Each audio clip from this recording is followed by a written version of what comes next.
회개를 촉구하고 있는 것이 본문의 내용인데요. 예레미야와 에레미야 애가 둘 다 마찬가지로 이스라엘의 멸망의 때, 남유다의 멸망의 때를 바라보면서 이제 하나님의 도우심과 인도하심, 또 마지막에서의 그 회복하심에 대한 소망감과 기대감을 또 가질 수 있게 됩니다. 19절 보면 내 고초와 재난 곧 쑥과 담즙을 기억하소서라고 합니다.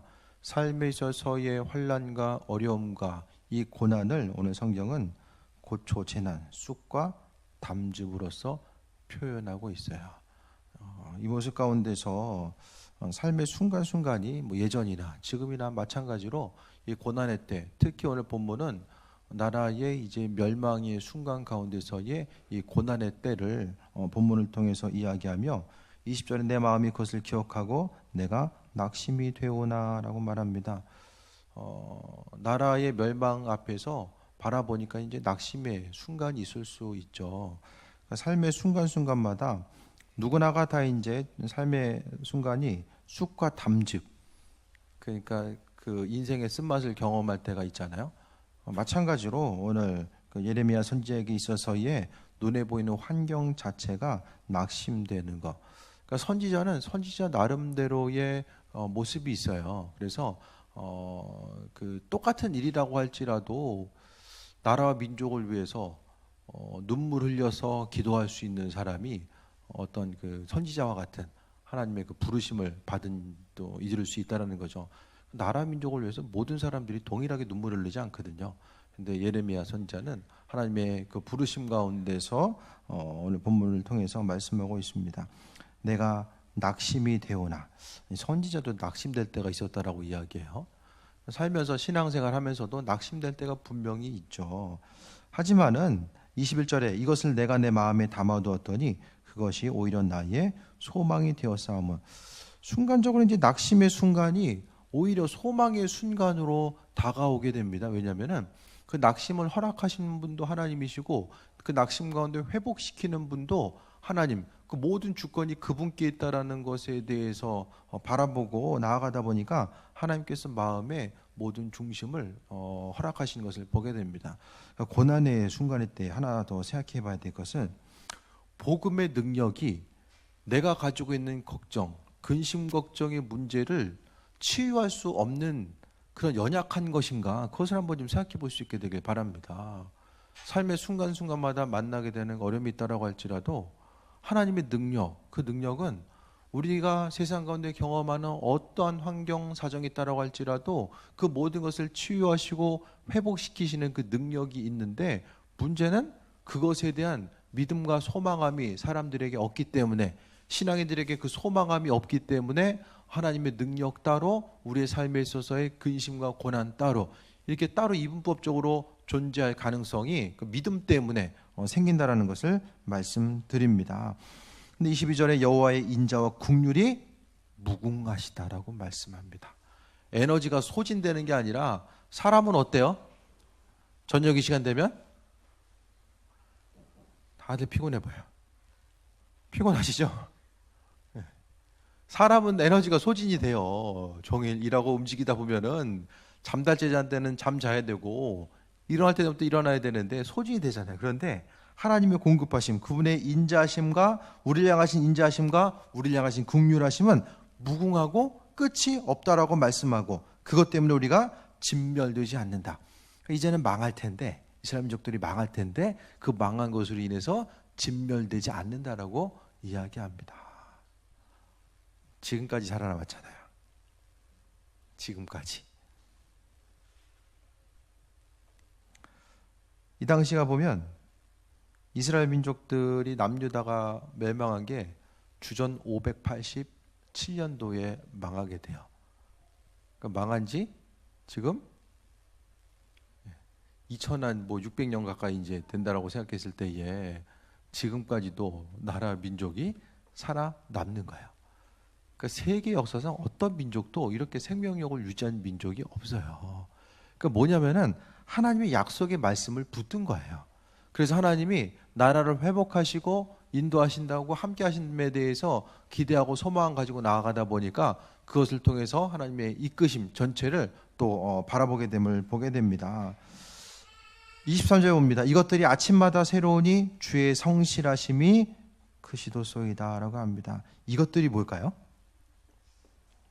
하나님이 인자와 긍휼이 많으셔서 우리를 긍휼히 여기신다라고 하는 그 믿음과 소망감이에요.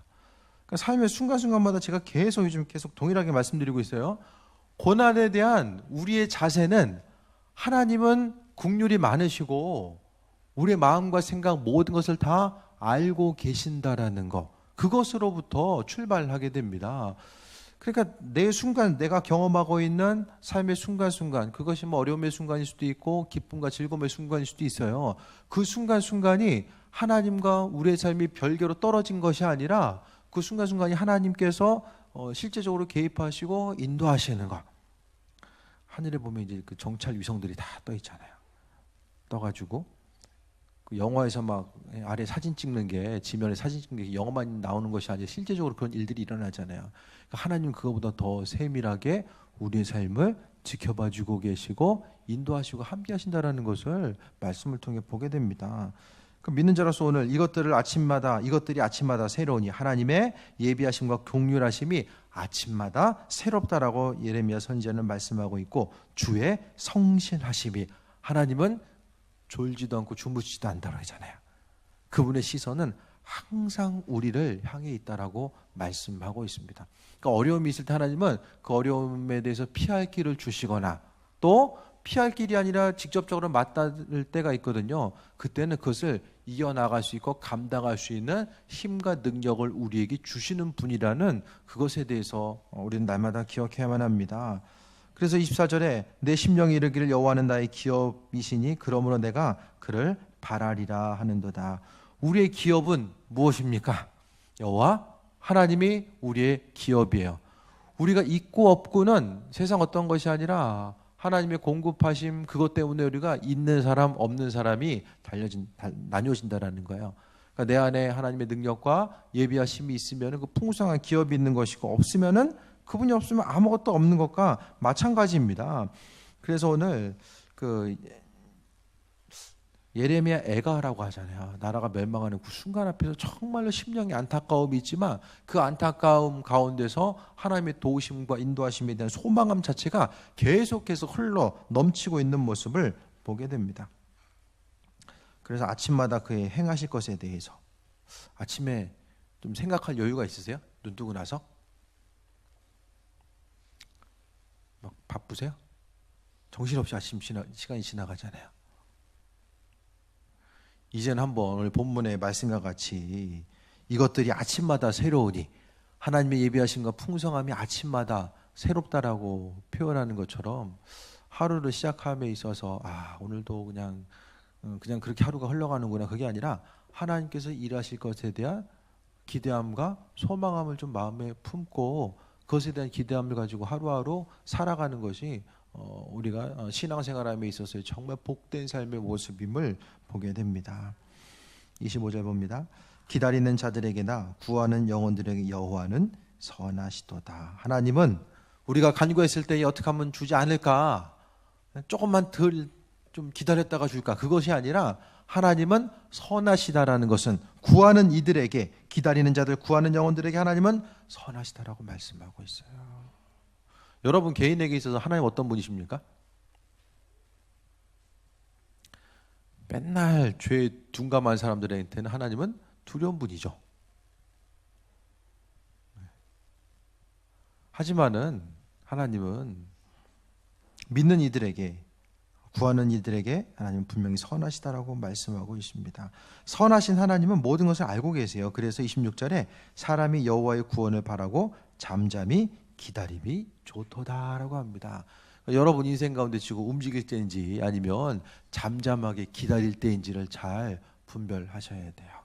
말씀 가운데 보면은 하나님께서 지혜를 주시고 마음을 주셔서 그 일들을 어떻게 감당하고 행해야 될지에 대해서 지혜를 주실 때가 있으면 그렇게 움직이는 것이고, 때로는 하나님은 선하신 분이기 때문에 그분께서 내 인생 가운데 개입하시고 인도하셔서 그분의 풍성함을 이루신다라는 그 기대함과 소망감 가지고 기다릴 때가 분명하게 있어져야 됨을 말씀합니다. 하나님은 구하는 자들에게 선하시고 또 인도하시는 분이기 때문입니다. 그러니까 지금이 움직여야 될 때인가 기다려야 될 때인가 어떻게 분별해요?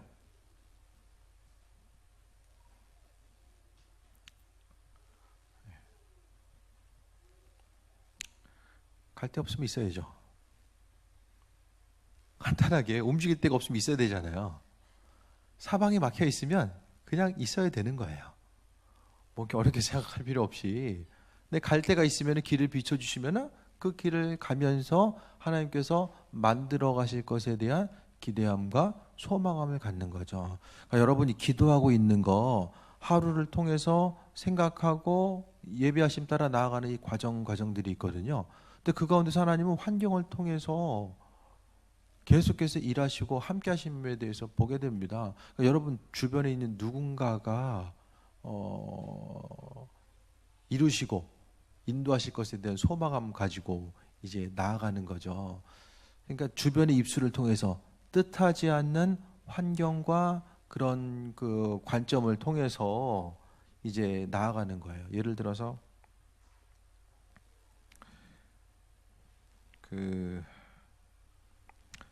한 가지 이제 예로 말씀드리면은 이한영 목사님이 그 인하대 국어 교육과 이제 그 박사과정을 이제 교수님이 만나고 왔어요. 왜 목사가 국어 교육을 하냐? 아무도 이해할 수가 없어요. 아무도. 본인은 이제 나중에 외국인들 국어 교육을 가르칠 때가 있지 않을까 해서 이제 하는 건데 아무도 지금은 이해할 수가 없죠. 근데 오늘 이제 좀 상담을 받으러 이제 가는데 그 딸아이가 만화 중에서 이게 박사님 이거 가르쳐 주세요. 무슨 그런 만화가 있나 봐요. 애들 보는 게 뜬금없이 애가 이제 아빠한테 박사님 하면서 이제 예를 들어서 그런 것들도 한번 애가 만화 보다가 그냥 생각나서 그랬나 보다. 그럴 수도 있지만은 오늘 좀 상담을 받으러 가는 입학에 대해서 상담을 받으러 가는 그 날짜에 아이가 이제 갑자기 이제 그런 이야기하는 것 자체가 다시 한번 좀 생각을 해보는 거죠. 하나님의 뜻이 무엇일까에 대해서 계속해서 관심을 기울이다 보면은 하나님이 꿈으로 주시는 것들, 또 주변 관계성 가운데서 이루시는 것들, 또 예비하시는 것들, 그런 것들을 좀 놓치지 않고 바라보는 거예요. 그러니까 하나님께서 마음에 주시는 것들도 있지만은 조금 더 주변 환경들 가운데서 우리가 환경을 통해서 하나님께서 우리에게 주시는 것도, 왜냐하면은 모든 물질 세계 또한 하나님의 주권과 그 인도하심이 그 안에 풍성하기 때문에, 그러니까 하나님은 우리에게 그분의 뜻을 비치시고 함께 하심에 있어서 어떤 뭐 특별한 다른 방법이 아니라 너무나도 많은 부분에 의해서 우리에게 그분의 뜻을 비춰 주신다라는 것을 보게 됩니다. 26절에 사람이 여호와의 구원을 바라고 잠잠히 기다림이 좋도다라고 합니다. 그러니까 환난과 어려움의 때가 있다라고 할지라도, 이해되지 않는 그 순간이 있다라고 할지라도 우리는 잠잠히 기다림의 때가 있어야 되는 거. 그래서 내가 지금 움직여야 될 때인가 아니면 조용히 기도하면서 하나님께서 행하시고 인도하심에 대한 그 기대함을 가지고 나아갈 때인가, 그것에 대해서 분별함이 너무나도 중요하다라는 것을 말씀드립니다. 27절에 사람은 젊었을 때에 멍에를 매는 것이 좋으니, 젊어서 고생은 사서도 한다. 그것과 이제 비슷한 이야기죠. 젊은 날에 고난을 통하여서 하나님에 대해서 더 발견할 수 있고 그분께 나아갈 수 있으며 정말로 은혜가 된다는 거예요. 여러분, 고난 없이 믿음 성장할 수 있다라고 보십니까? 고난 없이 성장할 수 있어요?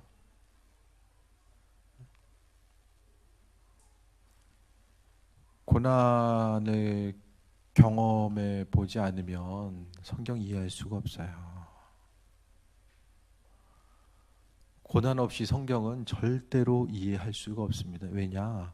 성경 자체가 그리스도의 고난과 그로 인한 그 사랑함과 인도하심을 이야기하고 있기 때문에 삶에 있어서의 고난의 순간순간에 봤을 때에 정말로 어려움이 있죠. 정말로 순간순간마다 이유 없이 가슴이 답답해져 오는 때가 있을 것이고, 삶의 순간순간이 정말로 여러 가지 막힘과 짐과 근심의 요소로서 다가올 때가 분명히 있을 거예요. 그때마다 돌아보고 생각해 봐야 될 것은 내 안에 있어서의 하나님의 능력과 예비하심에 대해서 돌아봅니다. 그러니까 삶의 순간순간마다 고난을 통해서 정말 온전한 신앙인은 고난의 순간을 통해서 그것을 경험함으로 스스로 하나님께 조금씩 더 나아갈 수 있는 그 은혜를 경험하게 되는 거예요. 근데 가장 안타까운 경우는 고난이 그냥 고난으로 끝나. 고난을 경험하고 나서 정말로 생각하기도 싫은 시간, 내 인상 가운데서 그 순간만 좀 지워졌으면 좋겠다, 이걸로 끝나버리면 정말로 삶이 불행한 거죠. 근데 그 순간을 통해서 사람이 어려움이 있으면 그것을 통해서 자연스럽게 신앙인들은 하나님과의 관계성을 돌아보게 됩니다. 내게 있어서 이 고난의 순간 하나님 뭘 하고 계시고, 또 내게 있어서 하나님은 어떤 존재인가, 또 이 고난을 통해서 하나님께서 바라시고 원하신 일들이 있는 것일까? 한 가지 인생의 전반들, 신앙의 전반들, 씨를 뿌리려고 한다라면은 밭을 먼저 갈아엎고 씨를 뿌리잖아요. 마찬가지로 고난의 순간은 밭을 한번 갈아엎는 시간이고, 또 계속해서 씨를 뿌리고 갈아엎고, 이 순간순간을 통해서 더욱더 우리 심령이 굳어지고 견고함 가운데 나아갈 수 있음에 대해서 보게 됩니다. 고난의 순간에 대해 생각했을 때 겉으로 우리는 다 피해가고 싶어요. 그런데 고난 없이는 우리가 믿음을 성장하고 하나님에 대해서 더 깊이 그분과의 관계성 가운데서 나아갈 수가 없다라는 것입니다. 오늘 본문의 이스라엘 민족들도 나라가 망하기 전에는 맨날 우상 숭배하다가 이들이 포로라는 이 포로기의 시간, 70년의 포로기를 경험하고 나서 그 순간순간마다 그들은 생각했어요. 우리 왜 이렇게 됐을까? 하나님의 선택받은 백성들이 나라를 잃고 또 타국의 포로로 끌려와서 이런 생활을 왜 지금 우리가 하고 있을까? 그걸 생각해 보니까 그때부터 이제 그들의 조상들의 성경의 기록을 다시 한번 찾아본 거예요. 말씀을 보니까 우리의 세가 맨날 우상 숭배했구나. 하나님 원치 않는 행동을 계속 했구나. 그때서부터 이들이 성경 말씀을 편집하고 기록하면서 가르친 거예요. 우리 우상 숭배하다가 이렇게 됐으니까 우상 숭배하지 말자. 하나님의 거룩한 백성으로서 온전히 살아야 되겠다. 그 부분이 지금까지 이어져서 내려온 거죠. 그래서 철저하게 말씀에 의해서 교육받고 하나님의 뜻과 인도하심에 대해서 돌아보고 나아가는 거예요. 그래서 그들이 유대인들도 핍박과 어려움이 있었지만 그 순간순간마다 그래도 하나님 잃지 않고 끊임없이 그분의 도우심에 대해서 바라보게 됩니다. 여러분, 고난이 없는 사람 부러울 때도 있죠. 저 사람은 참 걱정이 없는 것 같아. 옆에서 보기에 저 사람 무슨 걱정이 있을까? 삶이 참 평탄한 것 같아. 평탄함에 있어서의 문제는 뭐냐면은 가뭄때에 나무가 계속해서 뿌리를 깊게 내리잖아요. 우리 신앙의 뿌리, 믿음의 뿌리 역시 가뭄의 때에 더 깊이 그 뿌리를 내릴 수 있는 것 자체를 말씀드립니다. 순간순간 우리의 삶의 여정 가운데 생각했을 때에 고난 없는 사람 너무 부러워하지 마세요. 그래도 우리가 감당할 수 있는 고난 허락하시고 그 고난을 통해서 믿음의 본질에 대해서 돌아보고 하나님의 도우심과 예비하심을 바라보는 것입니다. 신앙생활, 고난이 없이도 신앙생활을 할 수는 있어요. 그런데 그 깊이 자체가 너무나도 얕을 수밖에 없어요. 뿌리를 내리지 못하기 때문에 한번 바람 불면은 나무가 뽑힐 것처럼 요동할 수밖에 없습니다. 하지만 이 고난의 순간을 통해서 하나님을 깊이 묵상하고 점검하고 그분과의 관계성과 인도하심과 예비하심을 한 번 더 돌아보고 나아갈 수 있으면 그 고난의 순간이 순간적으로 어려움이 있지만 그것으로 인해서 우리가 망하지 아니하고 더 견고하게 설 수 있음을 말씀드립니다. 28절에 혼자 앉아서 잠잠할 것은 주께서 그것을 그에게 메우셨습니다. 고난의 순간이 하나님이 우리에게 메우셨다라고 말씀하고 있어요. 그 다음에 29절에 그대의 입을 땅에 티끌에 댈지어다 혹시 소망이 있을지로다. 티끌에 입을 댄다라는 것은 땅바닥에다가 입술 대고 말하면 어떻게 되죠? 궁금하시면 해보세요. 이 흙밖에 더 들어가겠습니까? 말하지 말라는 거예요. 하나님의 선하심과 일하심에 대해서 기대하고 말하지 말라고 이야기합니다. 그리고 30절에 자기를 치는 자에게 뺨을 돌려대어 치욕으로 배불릴지어다 이는 주께서 영원토록 버리지 아니하실 것이며, 순간순간마다 우리가 잠잠히 기다림을 통해서 내가 이렇게 아무것도 안 하고 있어도 되나? 그렇게 마음에 불안한 생각이 들 때도 있거든요. 근데 그 순간 하나님께서는 내가 움직이든 안 하든 하나님은 우리에게 잠잠하라고 말씀하실 때가 있고, 그 순간을 통해서 하나님이 그분의 역사를 이루어 나가심에 대해서 말씀하고 있는데, 31절 말씀처럼 하나님은 우리를 주께서 영원히 버리지 아니하신다라고 말씀하고 있습니다. 32절에 그가 비록 근심하게 하시나 그의 풍부한 인자심에 따라 긍휼히 여기실 것입니다. 여기서 보면 하나님이 우리에게 고난을 주신다라고 말씀하고 있어요. 사단만 우리를 어려움게 하는 것이 아니라 하나님이, 물론 사단도 하나님께서 부르시는 것을 또 보게 되는데, 고난의 때가 하나님께서 우리에게 허락하시는 또 하나의 은혜의 방편이 될 수 있다는 것을 오늘 성경은 분명하게 이야기하는데, 그래도 그것 때문에 우리가 이러다가 망하는 거 아니야? 걱정하지 아니할 수 있는 것은 하나님은 우리에게 버리지 않고 근심하게 하실 때가 있지만 그 풍부한 인자하심, 하나님의 사랑과 인자하심이 우리를 긍휼히 여기신다라고 말씀하고 있습니다. 33절 같이 읽겠습니다. 시작. 주께서 인생으로 고생하게 하시며 근심하게 하심은 본심이 아니시로다 말씀입니다. 제가 언젠가 한번 아는 분 간증 말씀드렸잖아요. 어떤 이제 선교사님 자녀인데 이제 나이가 좀 되시죠. 이제는 학교 이제 교수님이에요. 교수님이고 사모님이신데 대학 다니면서 정말로 이렇게 부모님 선교 나가시고 이제 정말 고난이 컸었던 거예요. 그 고난이 컸는데 오늘 본문의 말씀, 주께서 고생하게 하시는 것이 정말 인생의 쑥과 담즙을 경험하게 하신 것이, 그 일들이 오늘 본문에 나와 있는 것처럼 본심이 아니시다. 그것에 대해서 본인이 아주 크게 또 위로를 받고 앞으로 나아갈 수 있었다라는 그런 간증을 들은 적이 있는데요. 여러분의 인생 가운데서도 마찬가지입니다. 주께서 우리를 고생하게 하실 때가 있다라고 해요. 고생을 해봐야지 내가 누구인지를 압니다. 고생이 없으면 우리는 다 난 믿음 생활 참 열심히 하는 것 같고, 어떤 환난과 풍파가 내게 다가온다라고 할지라도 나는 능히 이기고 감당할 수 있는 믿음의 소유자야. 그렇게 사람들이 착각하면서 살아가거든요. 자신 스스로의 연약함을 잘 모르고 살아갑니다. 그런데 이런 풍파, 하나님 허락하신 이런 고난을 경험하다 보면 아무것도 아닌 일에도 넘어질 때가 있고, 또 그것에 의해서 근심걱정하는 나 자신을 보면은 내가 정말 이렇게 연약하구나. 순간순간 날마다 그분 의지하지 않으면 내가 살아갈 수 없는 존재구나. 그것에 대해서 날마다 생각하고 또 스스로를 돌아보는 거예요. 그래서 오늘 본문의 말씀처럼 주께서 인생으로 고생하게 하신다. 고생하는 것이 그냥 운이 없어서 그런 것도 아니고, 내 인생은 왜 이럴까? 그것 때문에 뭐 책망할 것도 없어요. 하나님께서 고생하게 하신다라고 하잖아요. 주님 앞에 온전히 섰을 때 나는 주님께 내 인생 가운데서 할 만큼 하고 내가 최선을 다해서 신앙생활 하는데 왜 이런 고생이 있지? 근데 성경은 열심히 하는 사람은 고생이 없다라고 말하지 않고 모두에게 동일하게 은혜로서 하나님은 고생하게 하신다라고 하지만, 근심하게 하심은 본심이 아니다라는 뜻이 뭘까요? 고생 자체가 목적이 아니라는 거예요. 고난을 위한 고난이 아니라 그것을 통한 하나님의 이끄심과 예비하심이 있음을 말씀합니다. 34절에 세상에 있는 모든 갇힌 자들을 발로 밟는 것, 지존자의 얼굴 앞에서 사람의 재판을 굽게 하는 것과 사람의 송사를 억울하게 하는 것은 다 주께서 기쁘게 보시는 것이 아니로다. 주의 명령이 아니면 누가 이것을 능히 말하여 이르게 할 수 있으랴. 38절을 더 봅니다.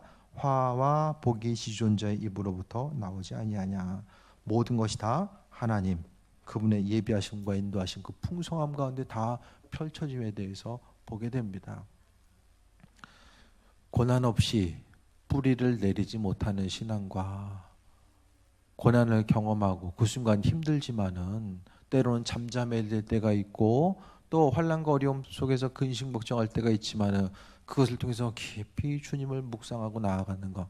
여러분 스스로 한번 생각해 보세요. 주님에 대해서 깊이 묵상하고 한 번 더 생각했던 시간이 언제입니까? 고난이 없으면 사람의 특징은 세속화돼요. 세속화됩니다. 고난 없으면.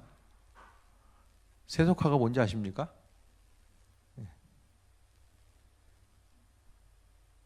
세상 사람들이 가는 그 방향으로 똑같이 따라간다는 거예요. 그게 세속화예요.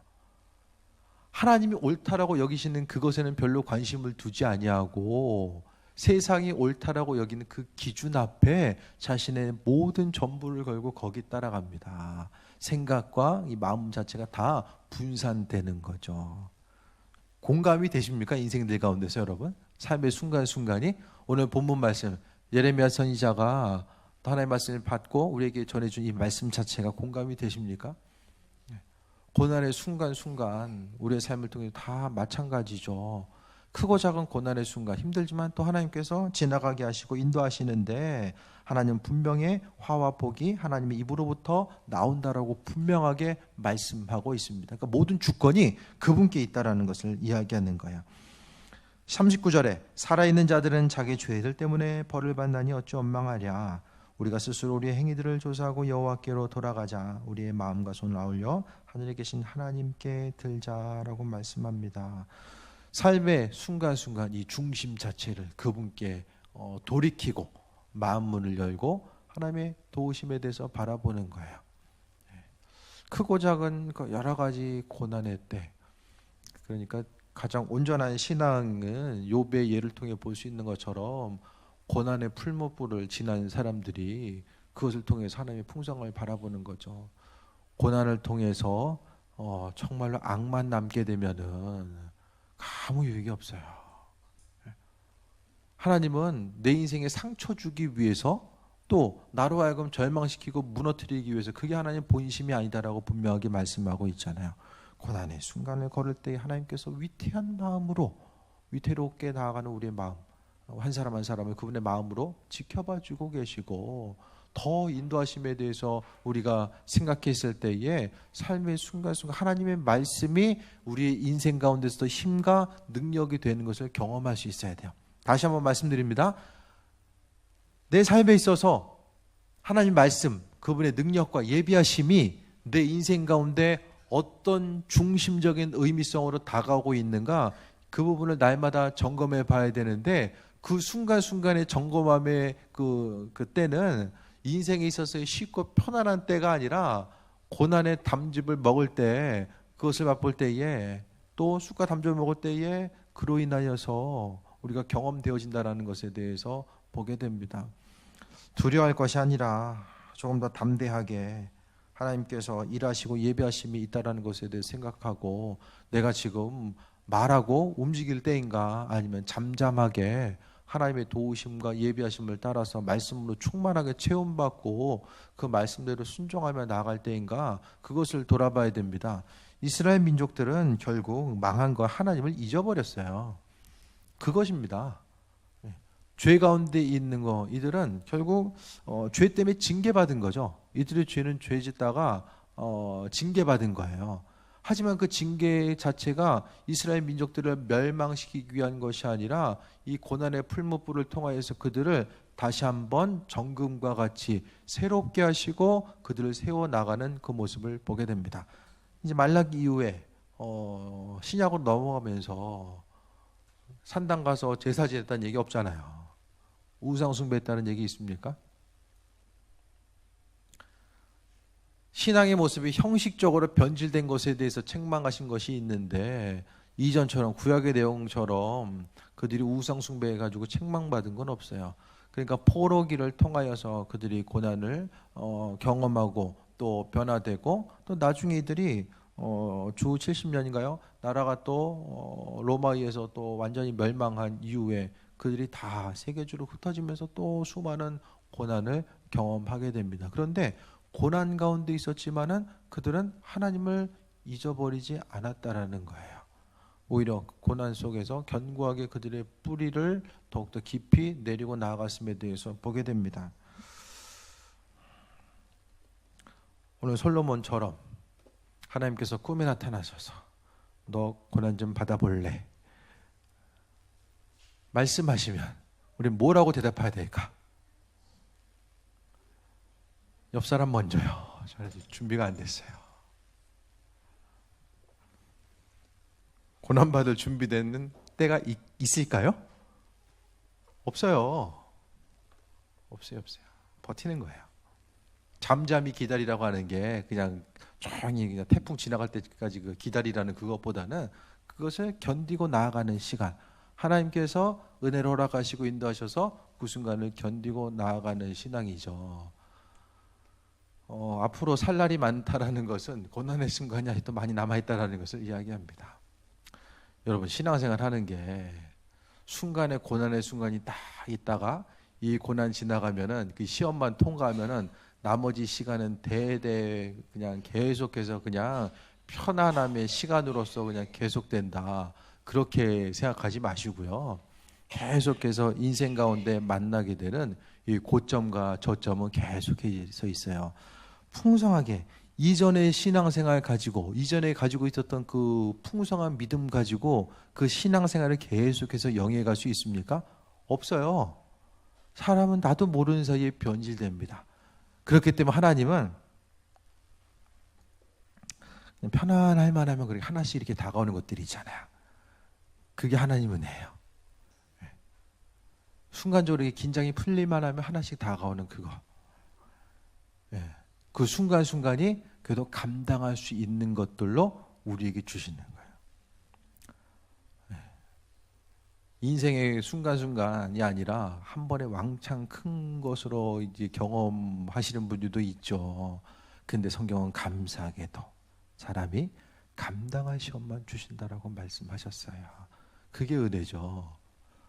그러니까 심령이 지금까지 고난을 경험한 이들은 경험할 만한 그 마음에 담대함이 있으니까 주신 것이고, 내 인생 가운데 아직까지 고난이 없다라고 한다면 아직 그 고난을 경험할 만한 기초 체력이 안 되니까 하나님께서 또 다루어 가실 것들이 있죠. 근데 성경이 이야기하는, 그러니까 세상 사람들은 축복이, 그 신앙생활 하는 사람도 마찬가지로 많은 경우 육신적인 축복이 하나님의 축복의 그 전부라고 생각합니다. 그런데 그 공식을 성경 가운데 대입하다 보면은 성경이 나온 사람들은 대부분 저주받은 사람들이에요. 육신적으로 보면은 예수님 만나서 세상적으로 성공한 사람이 누가 있습니까?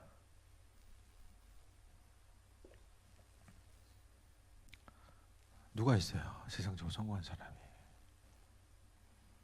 성경의 인물처럼 좀 살려고 하면 사시겠습니까? 세상적인 관점 가운데 별로 따라가고 싶지 않잖아요. 근데 신앙의 영역 가운데서 그들은 너무나도 축복받은 사람들이었어요. 말씀 가운데 우리의 삶을 비춰봤을 때 하나님은 그분의 뜻을 이루시고 인도하신다라는 거. 그러니까 이제는 다른 것보다 더 세밀하게 여러분의 삶의 순간순간 가운데서 그 말씀과 하나님을 향한 온전한 믿음을 계속해서 대입시켜 보세요. 그러니까 믿음과 삶의 순간을 이제 하나로 이제 일치되는 쪽으로 우리는 계속해서 중심을 둬야 됩니다. 믿음 생활과 세상에서의 삶이 분리돼 있으면은 내가 알고 있는 하나님, 그분은 연약한 분이 아닌데 이것이 분리돼 있으면 내 삶의 영역에서는 그분이 너무나도 연약한 존재가 될 수밖에 없다라는 거예요. 교회에 오면 하나님 계신 것 같은데 실질적으로 삶의 순간순간마다 하나님 잊고 살아가면은 그런 생각 안 해보세요? 성경에 나와 있는 하나님은 모든 근심 걱정을 이기게 하시고 온 우주 만물 가운데서 주인 되시고 통치자 되셔서 그분의 온전한 일들을 이루시는데 그 풍성함이 여러분 개개인의 삶에도 여전히 크나큰 영향력으로 자리 잡고 있습니까? 아니면 삶의 작은 문제 가운데 있다라고 할지라도 그것 때문에 마음을 지키지 못할 정도로 요동하고 있을 때에 그 하나님은 어디서 무엇을 하고 계신 분일까? 그것에 대해서 반문하게 됩니까? 그래서 하나로 가져와야 돼요. 창조주 하나님이 여전히 내 삶의 인생 순간순간 아침에 눈을 뜨고 감는 그 순간순간마다 여전히 창조주 하나님으로서 내 인생 가운데 그 풍성함을 드러내고 계심을 우리가 경험할 수 있어야 됨을 말씀드립니다. 오늘 말씀 정리합니다. 주께서 인생으로 고생하게 하시며 근심하게 하심은 본심이 아니시다. 그것은 분명히 하나님의 목적이 있으시고 인도하심의 뜻이 있다라는 것에 대해서 돌아보시고 좀 담대할 수 있게 되길 바랍니다. 고난의 때를 맞닥뜨려 할지라도 그건 그때 가서 하나님께서 해결할 능력을 주세요. 미리 근심 걱정하지 않아도 하나님은 그 능력을 우리에게 허락해 주십니다. 그것에 대한 기대함과 소망함을 가지고 나아가며 또 내 삶에 있어서의 주님에 대해서 경험하는 그 중심이 있어야지만이 그것을 통해서 다른 누군가에게도 전할 수 있는 그 귀한 삶을 살아갈 수 있게 됩니다. 다시 한번 물어보겠습니다. 여러분의 인생 가운데서 하나님의 힘과 능력을 경험하고 있습니까? 아니면 연약한 분, 머리는 알고 있는데 내 마음의 그 문제, 마음의 답답함, 순간순간 떠오르는 그 고난의 문제 앞에서 하나님 너무나 연약한 분으로서 내가 그분을 인식하고 있지는 않나. 다시 한번 돌아보시고 오늘 성경에 나와 있었던 수많은 사람들이 고난이 있었지만 박해의 순간 가운데서 하나님 한 분 붙들고 승리하고 이겨냈고 삶의 순간순간을 통해서 그들이 살아계신 하나님을 통해서 승리할 수 있었다라고 하는 그 믿음의 고백이 있었던 것처럼 여러분의 만나게 되는 그 여러 가지 삶의 순간마다 다른 어떤 것보다도 이 고난 가운데 우리가 그리스도 예수 그분을 경험할 수 있음과 고난의 순간을 우리가 악으로 버티고 또 단순히 지나가기만 바라는 그 순간 또 절망함으로써 몸과 마음이 상하고 또 그로 인해서 어려움만 남는 시간이 아니라 고난의 순간 본심이 뭘까? 고난 가운데 숨겨진 하나님의 본심이 무엇일까? 그것에 대해서 한 번 더 경험하시고 내 인생 가운데 그동안 고난도 없었고 지금도 없고 앞으로도 한 번에 올 거예요. 한 번에 올 거예요. 준비되다 보면 올 때가 있어요.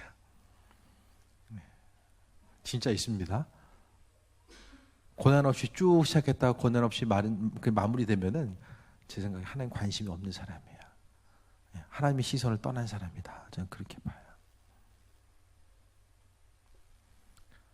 준비된 만큼 감당할 수 있는 만큼 하나님께서 내도하시고 고난의 순간을 통해서 하나님 그분의 살아계심과 능력과 우리의 삶의 여정 가운데 이기고도 남음이 있는 그 풍성함이 있음을 우리에게 깨달아 알 수 있도록 날마다 개입하신다라는 사실을 돌아보시고 고난이 있을 때에 우리가 해야 될 것은 그것을 통한 하나님의 예비하심과 인도하심 그 축복하심이 무엇일까에 대한 기대함과 소망함만 가지면 된다라는 것 그것을 다시 한번 돌아보고 믿음으로 승리하는 삶이 되시길 축원드립니다. 찬양하고 기도합니다.